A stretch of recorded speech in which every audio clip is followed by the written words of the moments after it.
So the point of all this is this. If we properly disciple the children of God on their responsibility, the responsibility of the kingdom, that nothing they have truly belongs to them, but it actually belongs to God, and they will give account. Accounting just means reckoning. The day of reckoning is coming. We're all going to, like that parable that our Lord Jesus gave, and we're all going to eventually stand before God and give account of what he has committed into our hands to trade with. Ultimately, whatever we have, we should use to worship God. God is not interested in our 10%. He's interested in our 100%. So we must worship him with our substance. We must worship him with everything that belongs to us, because he owns us. He's redeemed us with his precious blood. And therefore, what is important, therefore, is just like the early Christians, first of all, they were not into the Sabbath issues, of worshiping starting from sundown on Friday and then Saturday.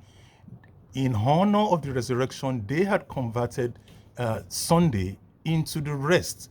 And in 2 Corinthians, I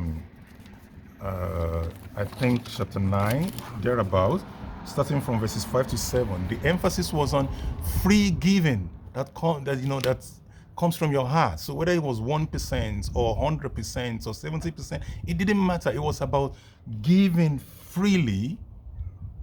Because if you don't give it freely, it doesn't matter whether you give 10% or 100%. If it doesn't come from your heart, if it comes grudgingly, it is not blessed. God doesn't want it. Don't give it. Don't give it to God if it doesn't come from your heart. So it wasn't until the 6th century that the church began to tithe, and it was under compulsion. It was forced upon the church by the Western Church, or the Catholic Church of the era, because they were working in concert with civil government. And then it was built into the law by Charles the Great in the 8th century, or Charlemagne, or whatever his name is. That's the point. Offering in the Christian church from the very beginning was always, and you find that in 2 Corinthians 9, chapter 9, verses 5 to 7, was give freely.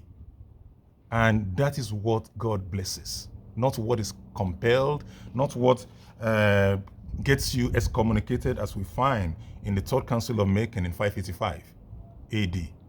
Thank you.